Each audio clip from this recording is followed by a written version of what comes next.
27 फरवरी 2026 की सुबह लगभग 6 बजे के आसपास का वक्त हो रहा था। गाजियाबाद में एक लोनी क्षेत्र है और लोनी क्षेत्र के अंतर्गत आने वाली अशोक विहार कॉलोनी है। और अशोक विहार कॉलोनी में ही एक अली गार्डन है। वहां पर रहने वाला यूट्यूबर जिसका नाम सलीम वास्तिक होता है। सलीम वास्तिक अपने ऑफिस में आराम से लेटा हुआ था सोफे पर। इसी बीच में दो लड़के आते हैं और दोनों लड़कों ने कुर्ता पजामा पहना हुआ था। उन्होंने एक के बाद एक उस पर वार करना शुरू कर देते हैं। और जैसे वो वार कर रहे थे, हालांकि सलीम वास्तिक यानी यूट्यूबर ने बचने की तमाम कोशिशें की, लेकिन तब तक वो नुकीली चीज़ हो या फिर कोई चाकू हो, उससे एक का बाद एक लगभग 14 वार कर देता है। 14 वार करने के बाद ये दोनों, पता चलता है कि दोनों सगे भाई होते हैं। मामला इतना ज़्यादा हाईलाइट हो जाता है कि उत्तर प्रदेश के मुख्यमंत्री योगी आदित्यनाथ तक बात पहुंच जाती है। और जैसे मुख्यमंत्री योगी आदित्यनाथ तक बात पहुंचती है तो उन्होंने पुलिस को आदेश दिया और पुलिस ने इस मामले में आरोपियों को धरपकड़ करना शुरू कर दिया। आखिरकार दोनों भाइयों का एनकाउंटर हो जाता है। इनके एनकाउंटर में दोनों भाई ढेर हो जाते हैं। और इसके बाद ये घटनाक्रम जो होता है वो सोशल मीडिया के अलग अलग प्लेटफॉर्म पर बहुत तेजी के साथ वायरल होने लगता है। देश का शायद ही कोई ऐसा हिस्सा रहा हो जहां पर सलीम वास्तिक पर जो हमला किया गया था उसकी चर्चा ना हो। इसी बीच में लोग जहां देखो वहां इसी बात को लेकर चर्चा कर रहे थे। और एक व्यक्ति ऐसा होता है कि इस वीडियो को बार बार रिमाइंड कर देख रहा था। बार बार उसके जो बहुत सारे वीडियो सोशल मीडिया के अलग अलग प्लेटफॉर्म पर पड़े हुए थे, उन वीडियो को देख रहा था। देखकर उसे बहुत ज़्यादा आश्चर्य हो रहा था, यकीन नहीं हो रहा था। वो तभी एक नज़दीकी पुलिस स्टेशन होता है और वहां पहुंचने के बाद कहता है कि साहब, जिस व्यक्ति पर हमला किया गया है, दरअसल जो व्यक्ति जिंदगी और मौत की जंग लड़ रहा है हॉस्पिटल के अंदर, इस व्यक्ति को मैंने देखा है। ये तो लगभग 26 साल पहले मर चुका है। मरा हुआ व्यक्ति, इंटरनेट पर इसका पुनर्जन्म हुआ है। क्या मामला है क्या नहीं। जब पुलिस ने इस मामले की जांच पड़ताल करना शुरू किया है तो वाकई ये व्यक्ति 26 साल पहले मर चुका था। और 26 साल पहले मरा हुआ व्यक्ति इंटरनेट की दुनिया में जब पुनर्जीवित होता है तो पुलिस ने जब इस घटनाक्रम का खुलासा किया तो लोगों को यकीन नहीं हो रहा था। जो व्यक्ति बड़ी बड़ी बातें करता था वो दरअसल इतना खतरनाक भी हो सकता है। आदाब, नमस्कार, सत श्री अकाल। मैं उस्मान सैफी। राष्ट्रीय राजधानी दिल्ली में एक दरियागंज इलाका है, यहीं पर रामजस स्कूल है। सेकंड शिफ्ट में पढ़ने वाला एक बच्चा जिसका नाम संदीप बंसल होता है, जो कि उस इलाके के सीमेंट का कारोबारी का बच्चा होता है। ये तारीख थी 20 जनवरी साल 1995। वो अपने विद्यालय तो जाता है, लेकिन विद्यालय से जब वापस लौट कर नहीं आता तो जो बिजनेसमैन होता है वो अपने बच्चे को लेकर परेशान हो जाता है।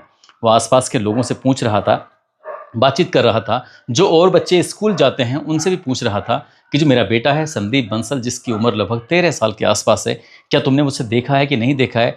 ज़्यादातर लोग मना कर रहे थे। वो इतना ज़्यादा परेशान हो जाता है, घर बैठकर अपना इंतज़ार कर रहा था कि उसका बच्चा आ जाए। लेकिन इसी बीच में लैंडलाइन पर एक फ़ोन आता है और जैसे लैंडलाइन नंबर पर फ़ोन आता है तो वो घंटी जब उठाता है, तो घंटी बज रही थी, फ़ोन उठाता है तो उधर से सामने वाला जो व्यक्ति है उसने कहा कि जो कह रहा हूँ उसे बहुत ध्यान से सुन लेना और जो कह रहा हूँ चाहे तो इसे किसी कागज़ पर नोट कर लेना। कोई भी किस तरह की कोई गड़बड़ी नहीं होनी चाहिए।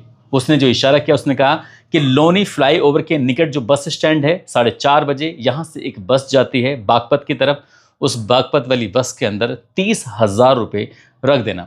यदि ये बात किसी को बताने की कोशिश की, यदि ये बात किसी खोलने की कोशिश की तो देख लेंगे तुम्हारा 13 साल का बेटा है जो रामजस स्कूल में पढ़ता है, सेकंड शिफ्ट में पढ़ता है, उसकी हत्या कर दी जाएगी। इतनी बात थी। ये व्यक्ति जो व्यापारी होता है, कारोबारी होता है, वो बहुत बुरी तरह से डर जाता है। संदीप बंसल का पिता समझ नहीं पा रहा था कि आखिरकार करूं तो क्या करूं।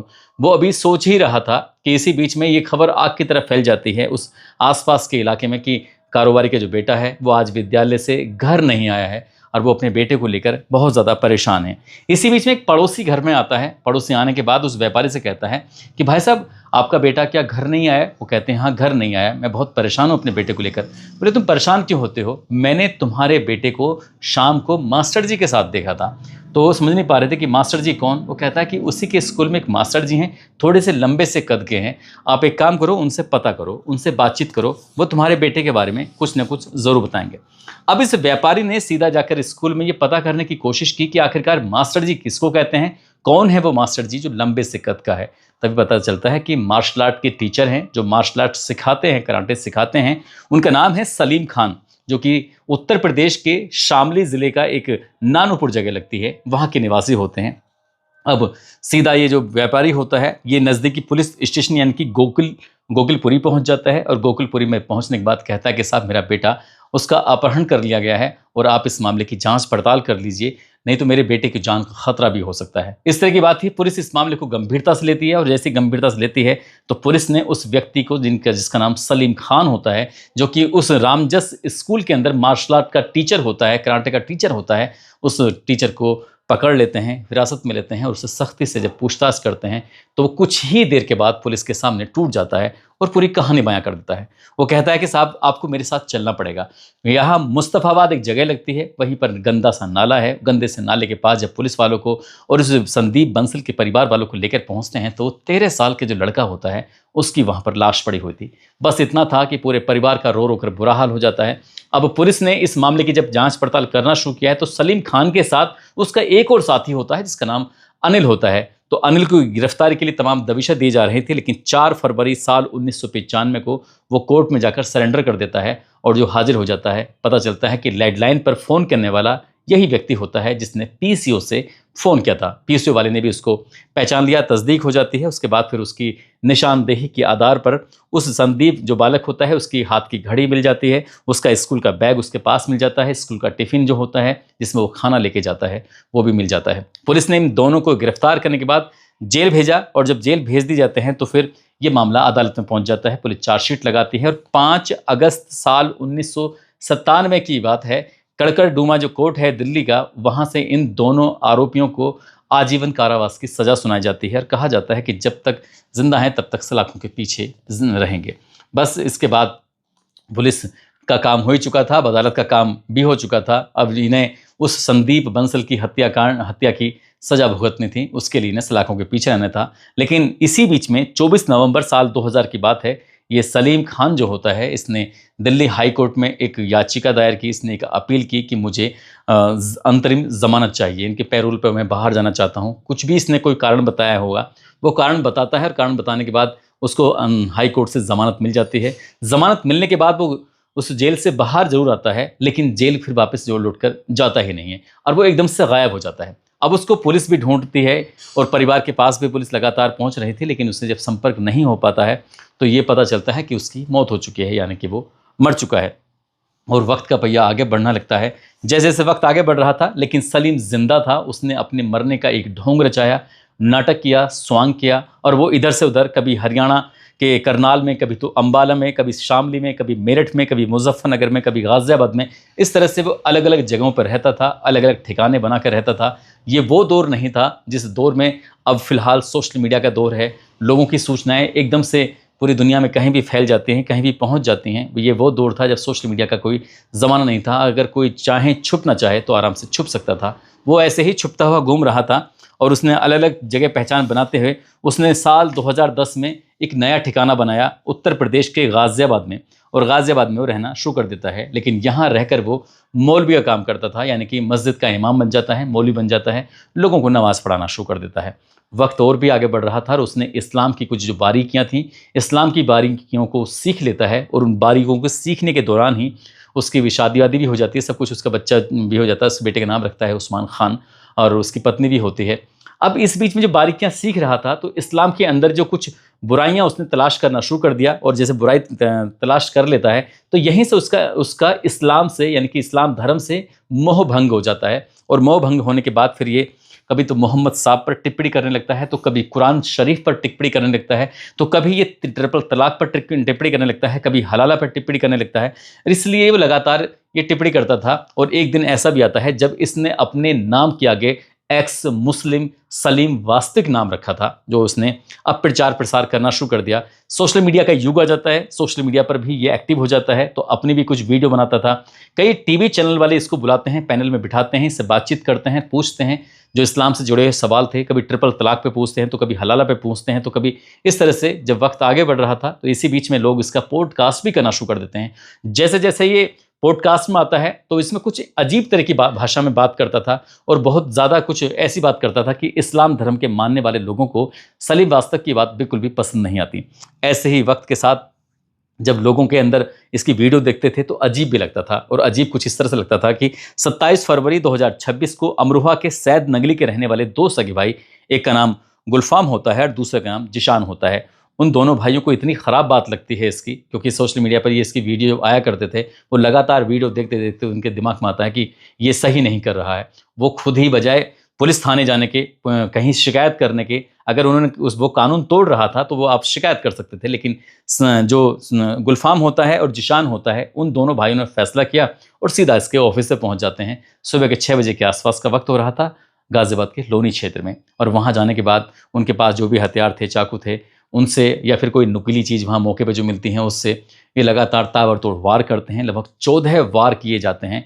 ये कुछ हिस्सा तो सीसीटीवी कैमरे में कैद हो जाता है, और साथ ही जब ये यहाँ से हमला करके जब भाग रहे थे तो किसी ने इनका भागते हुए का वीडियो बना लिया था, जो सोशल मीडिया पर बहुत तेजी के साथ वायरल हो जाता है। बात उत्तर प्रदेश के मुख्यमंत्री योगी आदित्यनाथ तक पहुंचती है। वो पुलिस को दिशा निर्देश देते हैं। उसके बाद फिर मामला फिर इतना ज़्यादा हाईलाइट हो जाता है कि पूरे देश भर में बस इसी बात को लेकर चर्चा शुरू हो जाती है। जो इसमें से एक भाई होता है जिसका नाम जिशान होता है, 1 मार्च 2026 की बात है, निठोरा अंडरपास गाजियाबाद में ही लगता है। वहां पर पुलिस की उस जिशान से मुठभेड़ हो जाती है और मुठभेड़ में जिशान मारा जाता है।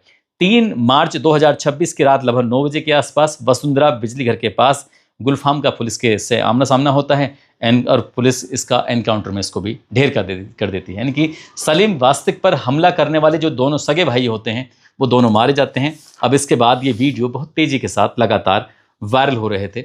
अब ये जो सलीम वास्तिक होता है, जो गंभीर रूप से घायल था, वो स्थानीय लोगों की मदद से फिर बात पुलिस तक पहुंचती है। पुलिस आती है, इसको उपचार के लिए हॉस्पिटल में भर्ती कराती है। यहाँ निजी हॉस्पिटल के बाद इसको जीटीबी हॉस्पिटल में भर्ती कराया जाता है। वो करीब करीब 1 महीना वो हॉस्पिटल में रहता है। देश भर में इस बात की लेकर चर्चा भी थी, और ये भी था कि उत्तर प्रदेश जैसे प्रदेश में जहाँ पर कानून की लगातार बात चल रही है, ऐसी जगह पर भी इस तरह से हमला हो रहा है, तो वाकई ये अपने आप में बड़ा शर्मनाक था जब ये लगातार चर्चाओं का विषय बन जाता है।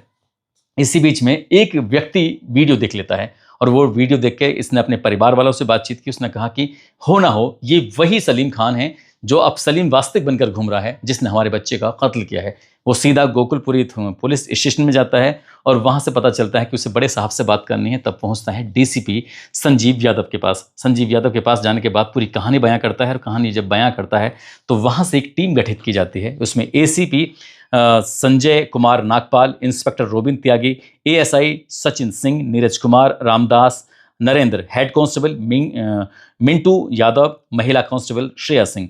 ये टीम लगभग 1 से 2 सप्ताह तक भेष बदल कर रहती है। ये जांच पड़ताल करती है क्या सलीम खान ही सलीम वास्तिक है, सलीम वास्तिक ही सलीम खान है, या बिल्कुल दोनों अलग अलग नाम हैं। जब पुलिस ने गोपनीय रूप से इस मामले की जांच पड़ताल की तो पुराने फोटोओं से मिलान किया, साथ ही जो उसके हाथों के जो फिंगरप्रिंट थे और फिंगरप्रिंट का जो मिलान किया, तो वाकई पता चलता है कि ये तो वही सलीम खान है जिसने साल 1995 में संदीप बंसल नाम के बच्चे का मर्डर कर दिया था, फिरौती के लिए मर्डर कर दिया था। पुलिस ने 25 अप्रैल 2025 को आखिरकार इसको गिरफ्तार किया, और गिरफ्तार करने के बाद इसको तिहाड़ की जेल में भेज दिया। और जब इस घटनाक्रम के बारे में लोगों को पता चलता है, सोशल मीडिया पर यह खबर बहुत तेज़ी के साथ वायरल होना शुरू हो जाती है, तो पता चलता है कि जो अलग अलग प्लेटफॉर्म पर, चाहे पॉडकास्ट हो, चाहे वो टीवी के पैनल लिस्ट में शामिल होना हो, या फिर खुद के अपने यूट्यूब पर हो, क्योंकि इसके खुद के यूट्यूब पर लगभग बताए जाते हैं कि 29,000 सब्सक्राइबर हैं, इंस्टाग्राम पर लगभग 30,000 फॉलोवर हैं इसके। ये खुद भी वीडियो बनाता है, और सलीम वास्तिक की जो हकीकत लोगों के सामने आती है तो लोगों को बड़ा आश्चर्य हो रहा था। लोग सोचने पर मजबूर हो जाते हैं कि सलीम वास्तिक जो एक्स मुस्लिम लिखा करता है वो कातिल भी हो सकता है। अगर इंटरनेट पर इसका पुनर्जन्म नहीं होता, इंटरनेट पर इसकी वीडियो वायरल नहीं होती, तो शायद इसके हत्याकांड का कभी भी खुलासा नहीं होता। अब फिलहाल जो बाकी की ज़िंदगी है, क्योंकि उसे उम्र कैद की सज़ा सुनाई गई थी, साल 2011 में जब हाई कोर्ट मामला पहुंचता है तो हाई कोर्ट भी इसकी सज़ा को बरकरार रखता है। अभी उसके पास सुप्रीम कोर्ट है, और भी के चांस हो सकते हैं, आगे क्या कानून कहता है क्या नहीं, लेकिन इसने कत्ल किया है, और कत्ल के लिए ये फिलहाल सलाखों के पीछे भेज दिया गया है, ताकि अपनी बाकी की जो ज़िंदगी है वो तिहाड़ जेल में गुजार सके। दोस्तों, इस पूरे घटनाक्रम को सुनाने का उद्देश्य किसी को परेशान करना नहीं है, किसी का दिल दुखाना नहीं है, बल्कि आपको जागरूक करना है, आपको सचेत करना है। और जाते जाते उदय कुमार हैं जो कि पटना के रहने वाले हैं, और लीलाधर हैं जो कि बाड़मेर के रहने वाले हैं, नवाब सैफी हैं जो कि मेरठ के रहने वाले हैं। आज इन सभी का जन्मदिन है। इन सभी को जन्मदिन की ढेरों सारी शुभकामनाएं, बहुत बहुत मुबारकबाद। और रामपुर के रहने वाले हैं मनदीप सिंह, उनकी पत्नी है सौम्या। आज इनकी शादी की सालगिरह है। मनदीप सिंह, उनकी पत्नी सौम्या जी को शादी की सालगिरह की बहुत बहुत शुभकामनाएं, बहुत बहुत मुबारकबाद। और कुछ लोगों ने नाम लेने की अपील की है। शिबू कुमारी हैं, इनकी माँ बहुत बीमार हैं, हम दुआ करते हैं कि माँ इनकी जल्दी ठीक हो जाएं। मुजफ्फरनगर के रहने वाले अनिल हैं। मोहम्मद जान हैं, आकिब जावेद अम्बेडकर नगर से हैं, विजय गोस्वामी गोंडा से हैं, सुभाष चंद्र शर्मा उमराव सिंह राठौड़ राजस्थान से, नफीस सैफी मेरठ से, गया प्रसाद कुशवाहा महोबा से, हरनेक सिंह यूएसए में हैं और कहते हैं कि मैं आप उस्मान भाई आपका बहुत बड़ा फ़ैन हूँ, तो आपका दिल से शुक्रिया बहुत बहुत। हसन खान हैं, इन लोगों ने नाम लेने की अपील की थी। आप सब लोग अपना ख्याल रखें, सुरक्षित रहें। जय हिंद, जय भारत।